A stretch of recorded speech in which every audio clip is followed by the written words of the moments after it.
Message de Philippe Christori, évêque de Chartres, en ce vendredi 9 septembre 2025. Ce que tu espères avec foi, le ciel te le prépare avec amour. Voilà ce que disait le pape Léon XIV dans une prédication. C'est le mois de septembre. Ces mois d'été passent vite, avec des moments magnifiques comme la session à Paray-le-Monial parmi des personnes en situation de handicap et le pèlerinage diocésain à Lourdes avec l'hospitalité. Les écoles ont rouvert. Les nouveaux curés découvrent leur paroisse et les fidèles leur nouveau pasteur. Les enfants sont attendus au catéchisme. Dans les paroisses, nous pensons aux recommençants, aux néophytes baptisés à Pâques, à ceux qui viennent vers Jésus-Christ. Sommes-nous prêts à les accueillir, à ouvrir notre porte, à les recevoir comme des frères ? Ils ont ressenti que leur cœur désire cet amour divin qui bouscule la vie, qui communique la joie, qui est miséricordieux pour le pécheur. Saint Augustin, que notre bien-aimé pape Léon cite souvent, reconnaît au terme d'une longue quête de la vérité que, je le cite, son cœur est sans repos tant qu'il ne repose en lui. Celui se nomme Jésus-Christ. Il n'y a point d'autre sauveur, et dorénavant sa vie sera celle du pasteur infatigable qui nous a laissé une œuvre littéraire immense. Si l'homme est un être en relation sociale pour exister et déployer ses talents, il est bon de découvrir ce Dieu qui vient vers nous pour créer cette relation d'amitié ouverte à la vie divine. Des jeunes gens viennent en ce moment demander des réponses, veulent participer aux messes. Ils n'ont pas été initiés à la vie chrétienne qui pourtant les attire. Ce désir est un grand mystère et nous l'accueillons en tremblant, car quel est ce Dieu qui frappe à la porte et propose sa proximité ? La foi a tant à dire à nos contemporains souvent désespérés par les nouvelles du monde.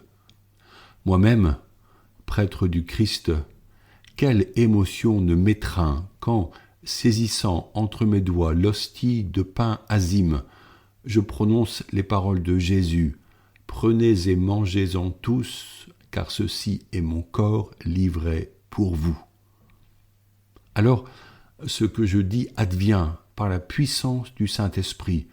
Le corps du Christ est entre mes mains, offert et livré pour le salut de ceux et celles qui vont communier. C'est alors la rencontre indicible, bouleversante, jamais achevée, proche avec Dieu, si proche en Jésus-Christ. Dieu a inscrit dans notre cœur le désir de le recevoir et le voici donné. Des paroles de la consécration, chaque prêtre doit les dire avec ce sentiment bouleversant qu'il accomplit l'œuvre la plus extraordinaire, celle qui relie le ciel et la terre. La foi chrétienne enseigne que Dieu nous parle et se communique par la parole et les sacrements. Là aussi, le mystère se dévoile doucement à ceux qui se mettent à son écoute, qui prennent sa parole au sérieux, s'en faisant des lecteurs passionnés. Elle se dévoile au-delà des mots parfois obscurs à notre entendement pour se faire chair et présence. Saint Paul dit que la parole est non pas une parole d'homme, mais la parole de Dieu qui est à l'œuvre en vous, les croyants. Elle révèle la vérité de notre vie, elle dénonce le mal, elle encourage nos volontés à ne pas aller vers des chemins mondains perdus, elle éblouit par sa poésie. Quelle beauté s'y cache, inspirée par le Saint-Esprit à ceux qui écrivaient sur du parchemin avec une plume en roseau. Ils prenaient le temps de trouver les mots adaptés. Ils vivaient sans montre ni smartphone, uniquement concentrés sur cet ouvrage destiné aux générations des siècles à venir. Comment ne pas les remercier d'y avoir fatigué leurs yeux quand ils œuvraient à la lumière d'une lampe à huile ? Pourtant, la parole révèle aussi nos manques et le mal qui nous habite. Jésus, visage de l'amour pour les petits et les pauvres, n'hésite pas un instant pour dénoncer les pharisiens qui ont l'apparence du juste, mais qui sont en réalité remplis par le mal et l'hypocrisie. Ses disciples doivent choisir la conversion. Saint Jean le Baptiste les y appelait fermement. À nous d'entendre son appel, puisque la foi est contagieuse par la sainteté des fidèles qui osent vivre en contradiction à l'esprit du monde et à ses conformismes idéologiques. Mon royaume n'est pas de ce monde, dit Jésus, et ses frères et sœurs attendent le monde à venir, nouveau et paisible. Le message de la foi est celui de la croix, car le disciple n'est point plus grand que son maître. Or, qui aime en parler? Qui désire vraiment l'embrasser et la porter? Elle est synonyme de peine et de souffrance. Or, n'avons-nous pas déjà notre dose d'épreuves? Sur l'île Dieu, face à l'océan Atlantique, une haute croix est dressée dans une barque en ciment, posée sur les rochers en mémoire de tous les marins des tonniers qui périrent en mer. Elle rappelle que Jésus-Christ a offert sa vie sur cette croix pour que chacun soit sauvé et vive en sa présence éternellement. Elle est un signe provoquant et bouleversant pour qui entre dans le mystère du salut et de l'amour rédempteur de Dieu. Il nous a sauvés par amour. Ces hommes courageux et leurs épouses mettaient leur foi en Dieu et en Notre-Dame pour les protéger des périls. Nous osons appeler bienheureux ceux qui disparurent dans les flots tumultueux de la mer, car ils sont allés rencontrer Dieu face à face. Des saints l'avaient compris. Saint Louis-Marie Grignon de Montfort avait son crucifix en main au cours des missions qu'il effectuait en Vendée et en Bretagne. Sainte Rita, merveilleuse femme, épouse et mère, veuve, devenue religieuse, contemplait cette croix durant ses adorations, car elle y voyait tout l'Évangile. La croix n'est pas juste un symbole chrétien, elle est un arbre de vie, d'où coule l'eau et le sang du côté transpercé de Jésus. Elle est une présence vivante qui transforme la souffrance en chemin de résurrection. Alors la joie authentique peut advenir et la parole de l'apôtre Paul se réaliser. Soyez toujours dans la joie du Seigneur. C'est une joie surprenante et paradoxale, même dans les épreuves, une joie qui éclaire la vie quotidienne. Elle est l'œuvre du Saint-Esprit, elle est la joie du salut qu'annonce le psalmiste 1000 ans avant que naisse Jésus. La joie devient la couleur magnifique de notre vêtement reçu au baptême. Elle grandit par la louange et par la charité échangée. À Lourdes, en servant les personnes fragiles, les hospitaliers expérimentent cette belle joie en leur cœur. Elle illumine leur visage d'un beau sourire. Leurs yeux brillent de ce bonheur. Charité et joie deviennent deux formes de l'action divine dans la vie du chrétien. Elles déploient en lui des ressentis profonds. Elles soutiennent le quotidien et stimulent le courage si nécessaire pour affronter le chemin de la vie. Dans l'Ancienne Alliance, l'Esprit soufflait déjà et il annonçait la venue du Messie en préparant son œuvre.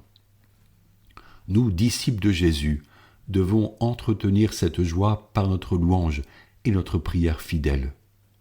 Nous la communiquons par notre charité active comme les hospitaliers à Lourdes. Ce don de soi a décuplé la joie échangée. Chacun est revenu en reconnaissant avoir reçu plus que donné.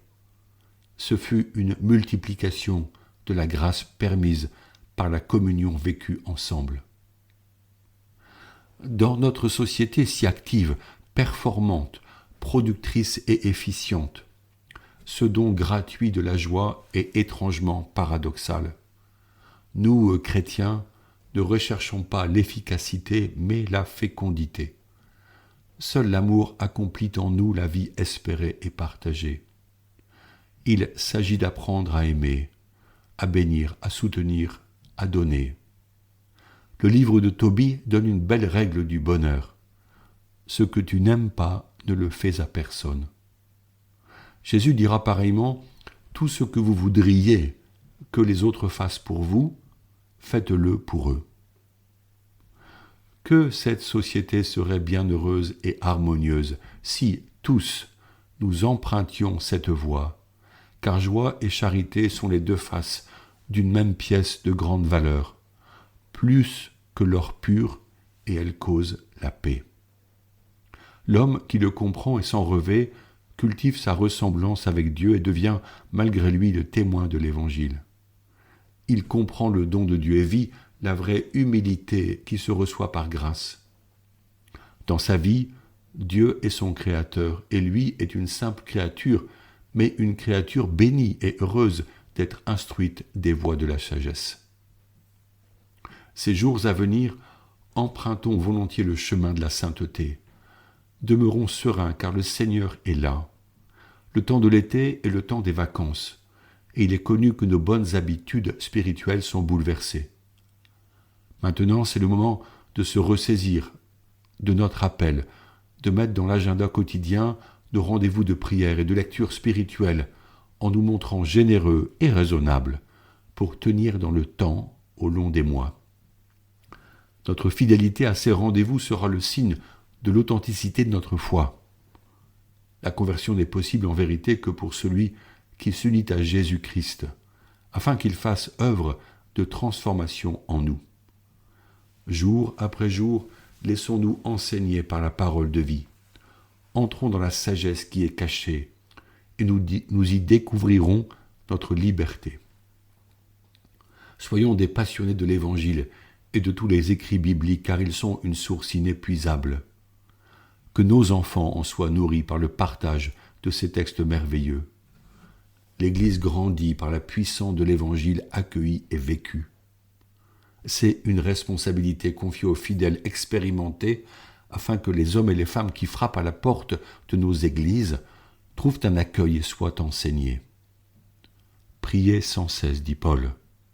En effet, prions pour être disponibles intérieurement pour cet accueil de l'autre qui a vocation à devenir notre frère et notre sœur. Aucun ne doit être ignoré. Chantons la louange du Seigneur et célébrons les sacrements avec soin et profondeur. Ainsi le don de Dieu sera reconnu et accueilli. En ces jours d'un avenir incertain pour la France, prions pour nos dirigeants et demandons qu'ils sachent se tourner humblement vers ce Dieu d'amour qui nous est révélé, afin que tous œuvrent pour le bien commun. En guise de méditation, voici quelques paroles du pape Léon XIV. Je le cite. « Il n'y a pas de nuit assez noire pour étouffer une âme qui prie. Ce que tu vis en secret, Dieu le voit. Ce que tu pleures en silence, Dieu le recueille. Et ce que tu espères avec foi, le ciel te le prépare avec amour. Ne laisse pas le bruit du monde étouffer la voix douce de l'espérance.